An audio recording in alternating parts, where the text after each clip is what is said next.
Hello friends, welcome back my YouTube channel MS maths, जहां पर upload करता हूं बीएससी मैथमेटिक्स एंड फिजिक्स से रिलेटेड वीडियो लेक्चर्स। तो इस वीडियो में बात करने वाला है मैट्रिक स्पेस जो है उस टॉपिक से रिलेटेड जितनी भी डेफिनेशंस हैं उसके बारे में बात करने वाले हैं।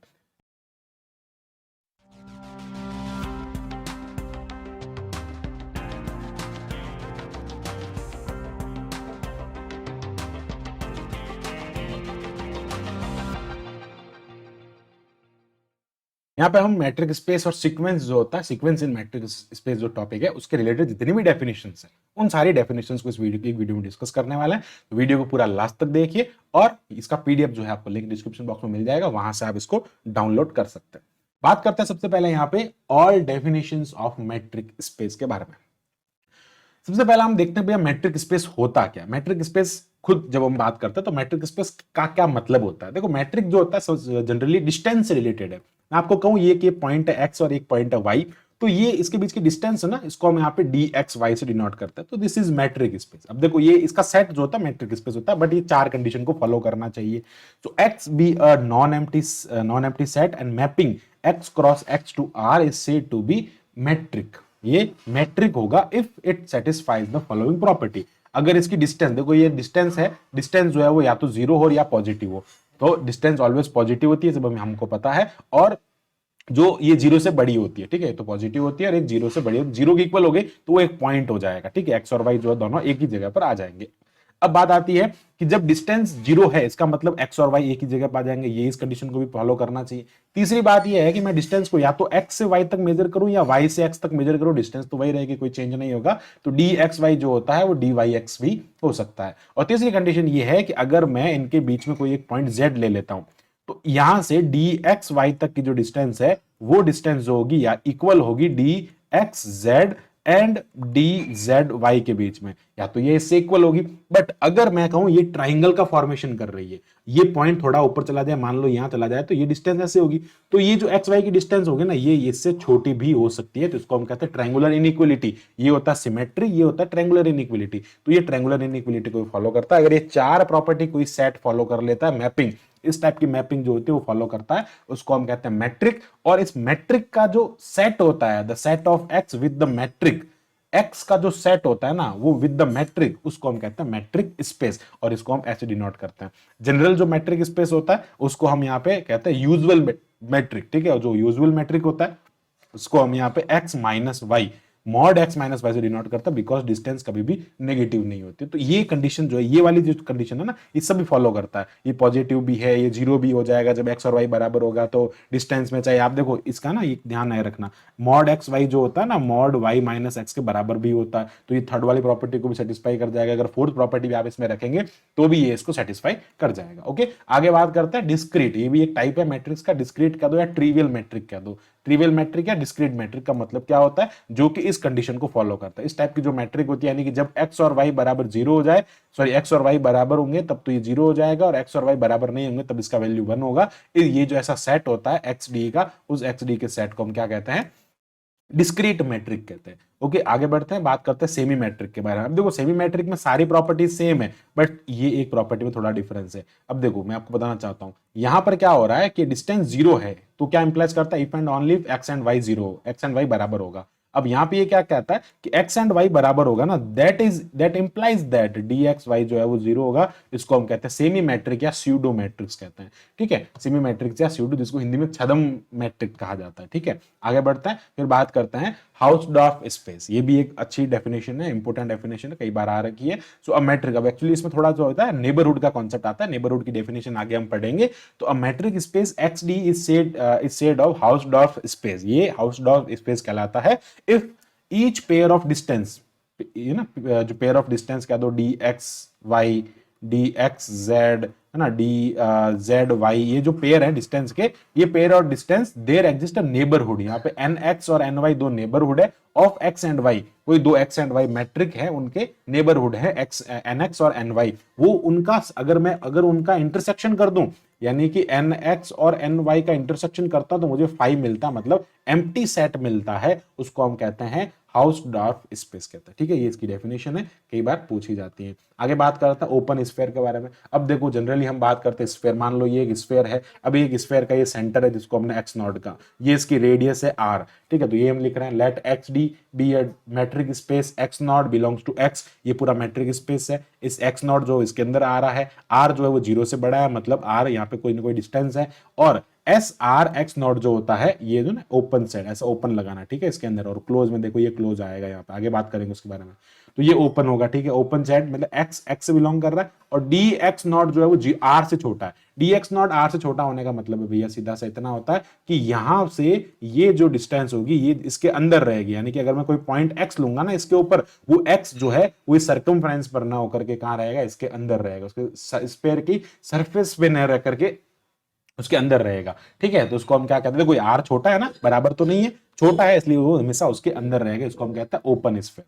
ओके, अब बात करते हैं, ये हो गया ओपन स्फीयर, ये इसका सेंटर होता है, ये इसकी रेडियस होती है। अब बात करते हैं कि जब भी हमारे पास में इस टाइप का एक जो वन डायमेंशन होता है उसके अंदर जो होता है उसको हम सिंपली इंटरवल, ये एक्चुअली ओपन इंटरवल ही होता है सिंपल के अंदर, और जब ये आर स्क्वायर में चला जाता है तो ये डिस्क का फॉर्मेशन करता है ना, कि जो प्लेन होता है उसके अंदर ये डिस्क बनाता है, और जब ये R3 बन जाता है तो उस कंडीशन में एस आर एक्स नॉट जो होता है, देन ये जो होता है वो एक ओपन स्फीयर बनता है। ठीक है, जब बिकॉज स्फीयर जो होता है ना 3 डायमेंशन के अंदर होता है, इसलिए R3 जो होता है यहाँ पे क्या होता है, ओपन स्फीयर का फॉर्मेशन करता है। आगे बात करते हैं यहाँ पे क्लोज स्फीयर के बारे में। तो देखो क्लोज स्फीयर क्या होता है, क्लोज स्फीयर का जो मीनिंग होता है यहाँ पे, क्लोज स्फीयर का क्या मतलब होता है, देखो क्लोज स्फीयर जो होता है कि अगर यहाँ पे ये जो देखो सेम कंडीशन थी, अगर इस स्फीयर के अंदर मैं कहता हूं ये एक्स नॉट है और ये आर है, देखो आर से बाहर तो चला, बाहर से बाहर तो जा नहीं सकता, सेट से बाहर तो कोई एलिमेंट हो नहीं सकता। अब मैं अगर कोई एक्स इसमें लेता हूं, समझना, अब मैं अगर कोई एक्स लेता हूं तो वो यहां पर भी हो सकता है और यहां पर भी हो सकता है ना, वो इस सेट के है ना इस रेडियस के बराबर भी हो सकता है, इस पे भी हो सकता है, तो उसको हम कहते हैं क्लोज्ड स्फीयर कहते हैं। ठीक है, बाकी सेम डेफिनेशन है। आगे बढ़ता है, फिर आता है हमारे पास में नेबरहुड ऑफ अ पॉइंट। अब देखो नेबरहुड क्या होता है, let x be a metric space, ये एक्स जो है वो कोई मैट्रिक स्पेस है, और एक्स जो है वो एक्स से बिलोंग कर रहा है। अब ए कोई एक ऐसा सेट है, समझना, ए एक ऐसा सेट है, ए इज सेट ऑफ एक्स। ठीक है, ए जो है वो सबसेट है एक्स का, is said to be neighbourhood, ये नेबरहुड होता है एक्स का, ये एक्स का नेबरहुड है if there exist open set. मान लो यहाँ पे कोई ओपन सेट जी एग्जिस्ट कर रहा है, और वो कैसे एग्जिस्ट कर रहा है कि एक्स जो है वो जी से बिलोंग कर रहा है, एक्स जी से बिलोंग कर रहा है, और जी जो है वो सबसेट है ए का, और ए जो है वो सबसेट है एक्स का, मतलब एक्स जो होगा वो एक्स से बिलोंग करेगा। ठीक है, और आर यहाँ पे ओपन है, मतलब क्या हो गया, आर 0 से बड़ा है, और ये कंडीशन जो होती है, यानी कि एक्चुअली ये स्फीयर को डिनोट करता है, और ये स्फीयर जो होता है वो ए का सबसेट होता है, इसको हम कहते हैं नेबरहुड। बस देखो कुछ नहीं है, नेबरहुड में आपको क्या ध्यान रखना है कि अगर कोई एक्स एलिमेंट एक्स से बिलोंग कर रहा है, और ए जो है वो कोई एक्स का सेट है, और यहाँ पे जी जो है वो वापस ए का सबसेट है, ए एक्स का सबसेट है और जी ए का सबसेट है, तो उस केस में हमारे पास में ऐसा एलिमेंट जी का कोई जो एलिमेंट होगा वो नेबरहुड होगा एक्स का, इसको हम यहाँ पे इसका नेबरहुड कहेंगे। ओके, आगे बात करते हैं। अब देखते हैं हम यहाँ पे ओपन सेट के बारे में। देखो ओपन सेट क्या होता है, जैसे हम जानते हैं सभी कि ओपन सेट को इस तरह से डिनोट करता है। ठीक है, इसमें ए बी जो होते हैं इंक्लूड नहीं होते हैं, तो वही हमने लिखा है यहाँ पे कि let x be a metric space, a जो है वो इसका एक सबसेट है, it's said to be a neighbourhood. वो जो नेबरहुड हम यहाँ पे ले रहे हैं क्योंकि सबसेट हम जो होता है वो नेबरहुड लेते हैं, तो neighbourhood of each it's point, इसके जितने भी नेबरहुड में पॉइंट होंगे देयर एग्जिस्ट, अगर x जो है वो a से, सीधा सा आप ऐसा समझो कि x जो है वो a से बिलोंग कर रहा है, और there exist r is greater than 0, और s r x यानी कि एक स्फीयर जो है वो वापस सबसेट बन रहा है a का, तो इसको हम कहते हैं ओपन। अब देखो ये बन गया ओपन। अब जब बात आती है ना क्लोज्ड की, तो वैसे तो हम इसको क्लोज्ड प्रूव नहीं करते, तो हम क्या कहेंगे भैया, इसकी कॉम्प्लीमेंट को, मान लो देखो ये आपके पास में एक यूनिवर्सल सेट है, इसके अंदर कोई सेट a है। ठीक है, मान लो ये a जो है वो ओपन सेट है, तो भैया इसके बाहर वाला जो होगा वो क्या होगा, क्लोज होगा। तो वही हम क्या करेंगे इसको, जब बाहर वाले ये जो बाहर है ना इसको कहेंगे ए का कॉम्प्लीमेंट, और ये जो होगा अंदर जो होगा वो ए हो जाएगा। तो देखो a subset A of a metric space x D is also said to be closed, ये क्लोज्ड होगा व्हेन इसका कॉम्प्लीमेंट ओपन हो जाएगा, मतलब जब इसका कॉम्प्लीमेंट ए सी जो होगा ना, मतलब क्या हो गया कि एक्स बिलोंग्स टू ए सी, ए सी का मतलब है ए के बाहर, ए के बाहर बिलोंग कर रहा है। ठीक है, एक्स बिलोंग्स टू ए सी, और एस आर एक्स जो है वो सबसेट हो ए सी का, यानी कि उसके कॉम्प्लीमेंट का। ये जो कंडीशन होती है वो किसकी होती है, ओपन सेट की कंडीशन होती है। ये कंडीशन जब कोई कॉम्प्लीमेंट उसको सेटिस्फाई करेगा तो ए जो होगा ना वो कैसा हो जाएगा, क्लोज्ड हो जाएगा।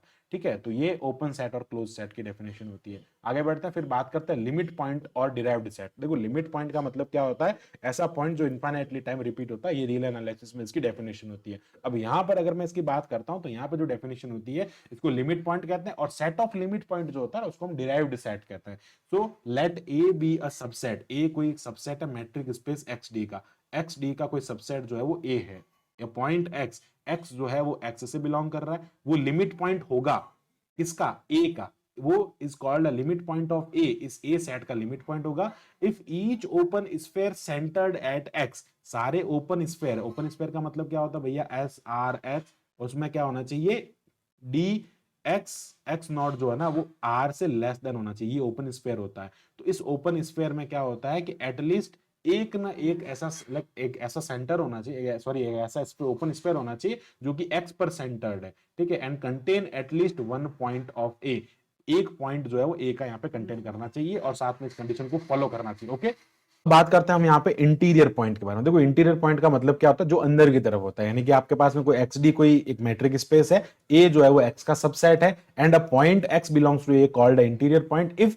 ए इज नेबरहुड ऑफ एक्स, अगर ए कोई जो है वो नेबरहुड बन जाए, ये जो है वो नेबरहुड बन जाए एक्स का, ठीक है, तो मतलब there exist R is greater than zero, और ये कंडीशन वापस है ना स्फीयर वाली जो कंडीशन, यानी कि जो सॉरी नेबरहुड वाली जो कंडीशन है ना, ये देखो ये नेबरहुड वाली कंडीशन है, ये हम बात करते हैं यहाँ पे नेबरहुड, और नेबरहुड में क्या होता है, जी जी जो होता है ए का सबसेट होता है, उसी टाइप से हमारे पास में एस आर, देखो ये नेबरहुड वाली कंडीशन आ गई, एस आर जो है वापस क्या है, ए का सबसेट बन रहा है, तो ये क्या हो रहा है यहाँ पे इंटीरियर पॉइंट हो जाएगा, ठीक है, वो उसके नेबरहुड में अंदर की तरफ रहना चाहिए, और ये आर जो है वो जीरो से बड़ा होना चाहिए उस स्फीयर के लिए, सारी बात स्फीयर के लिए होती है, ठीक है। अब एक्सटर्नल सॉरी एक्सटीरियर पॉइंट की बात करते हैं, तो एक्सटीरियर पॉइंट में क्या होता है, अगेन अगर यही कंडीशन आप कॉम्प्लीमेंट पे लगा, जैसे अब ओपन सेट में बात करते हैं, वो ओपन सेट वाली कंडीशन अगर मैं कॉम्प्लीमेंट पे लगा देता हूं तो वो क्लोज्ड सेट बन जाता है, ए जो है क्लोज्ड हो जाएगा।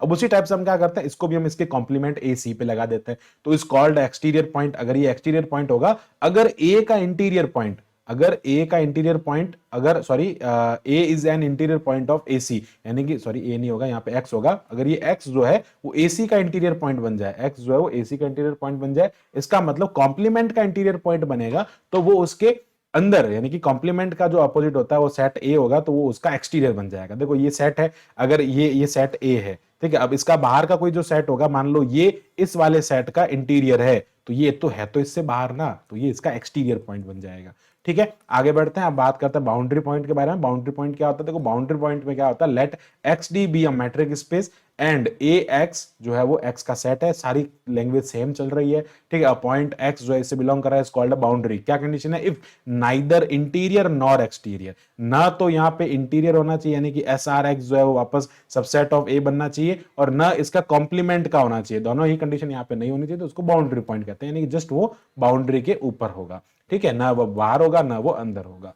क्लोजर ऑफ सेट की बात करते हैं, again this is very important. Closure क्या होता है, देखो क्लोजर ऑफ सेट का मतलब होता है कि ए बी ए सबसेट, ए जो है वो कोई सबसेट है, ठीक है, A B A subset of metric space, वापस वही बात आ गई कि ए जो है वो कोई मैट्रिक स्पेस एक्स का सबसेट है, and A denote by this, closure जो होता है उसको ए बार से डिनोट किया जाता है, is the intersection of all closed containing, और sorry all closed set containing a, ये सभी का इंटरसेक्शन होता है, ठीक है, intersection of all closed set, these are the intersection, ये जो होता है वो इंटरसेक्शन होता है किसका, ऑल क्लोज्ड सेट, जितने भी क्लोज्ड सेट जो होता है उन सभी का इंटरसेक्शन होता है, और इसको ऐसे डिनोट किया जाता है, इसमें एफ इज क्लोज्ड, और एफ जो होता है सुपर सेट होता है ए का, ठीक है, एफ जो होता है ए का सुपर सेट होता है, ठीक है। इसमें आपको यहाँ पे देख सकते हैं एविडेंटली यहाँ पे आपने लिख रखा है, ए जो होता है स्मॉलेस्ट क्लोज्ड होता है, भाई सबका इंटरसेक्शन हो रहा है ना, तो इंटरसेक्शन मतलब जो सबसे छोटा जो बनेगा, सबका इंटरसेक्शन सबसे कॉमन आएगा, तो सबसे कॉमन आने वाला जो ए बार होगा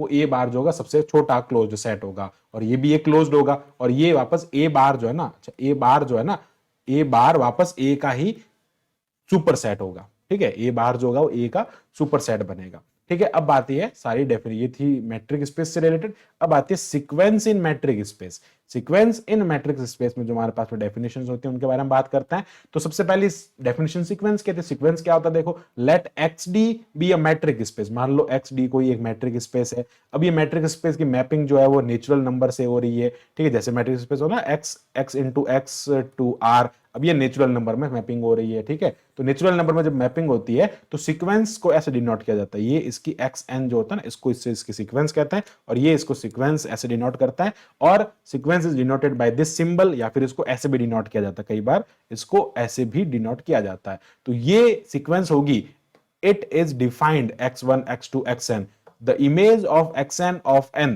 the image xn of n is known as the nth term of sequence। इसकी जो इमेज बनेगी, यहां पे आप वैल्यू पुट करोगे, 1 रखोगे, 2 रखोगे, मान लो सिंपल सा एग्जांपल मैं आपको दूं कि भाई सीक्वेंस होता क्या है। तो अगर मैं यहाँ पे एक एग्जांपल लेता हूं, मान लो xn जो है वो आपके पास में xn जो है वो क्या है, 1/n है। अब मैं इसको इमेज दे रहा हूं, यानी कि मैं x1 निकाल रहा हूं, तो मैं x1 निकालूंगा तो 1/1 रखूंगा, अगर मैं x2 निकालूंगा तो n की जगह 2 रखूंगा, x3 निकालूंगा तो n की जगह 3 रखूंगा। तो जो सीक्वेंस बन रही है ना 1/1, 1/2, 1/3, 1/4, ये सीक्वेंस जो है, लाइक ये जो टर्म्स होता है ना, ये टर्म्स को हम क्या कहते हैं, सीक्वेंस कहता है, और इसको इस सिंबल से डिनोट किया जाता है। अब आता है सब सीक्वेंस। सब सीक्वेंस का मतलब होता है कि इसमें से मैं कुछ टर्म्स को, इंक्रीजिंग टर्म्स निकाल लेता हूं।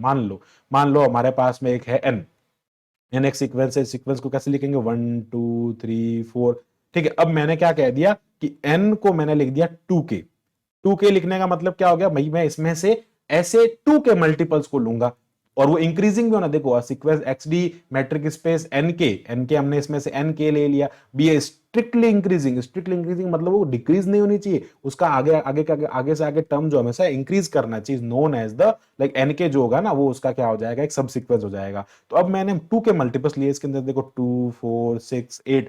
अब देखो ये स्ट्रिक्टली इंक्रीजिंग है, सारे टर्म्स एक दूसरे से बड़े हैं, तो ये बढ़ता जाएगा, और ये इसका एक सब सीक्वेंस होगा, बिकॉज इसके अंदर जो टर्म्स है ना, वो टर्म्स वापस इसके अंदर भी है, तो इसको हम क्या कहते हैं, सब सीक्वेंस कहते हैं। आगे बढ़ते हैं कन्वर्जेंट सीक्वेंस के बारे में। कन्वर्जेंट सीक्वेंस का मतलब होता है लिमिट, जैसे मैंने कहा 1/n, अगर मैं यहाँ पे limit n tends to infinity लगा दूंगा तो ये 1/infinity इज इक्वल टू 0 हो जाएगा, और ये फाइनाइट वैल्यू मिलेगी, इसलिए ये क्या हो जाएगा, कन्वर्जेंट सीक्वेंस हो जाएगा। तो वही हम यहाँ पे लिख रहे हैं, कन्वर्जेंट सीक्वेंस जो होता है फाइनाइट देता है लिमिट में, और ये इसका ये एक फाइनाइट वैल्यू होती है, ठीक है। A sequence xn in the metric space is said to be convergent if there exist x in x such that, अगर आप उसकी लिमिट को यहाँ पे पुट कर दोगे, तो ये लिमिट पुट करने पे वो लिमिट, मान लो देखो, या तो ये कोई या तो 0 हो सकता है, या फिर कोई फाइनाइट वैल्यू आपको मिलेगी। उस फाइनाइट वैल्यू को क्या कहते हैं, वो फाइनाइट जब आ जाती है उसकी वैल्यू, तो उसको सीक्वेंस को हम कन्वर्जेंट सीक्वेंस कहते हैं।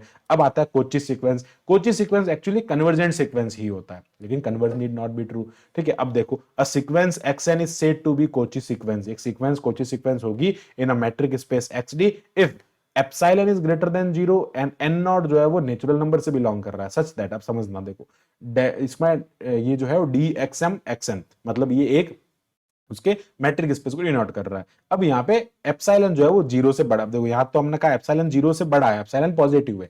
अब ये जो चीज है वो एप्सिलॉन जो है वो एप्सिलॉन पॉजिटिव है, और ये एप्सिलॉन से, यानी कि उसकी डिस्टेंस जो है वो 2 पॉइंट के बीच के एप्सिलॉन से छोटी है।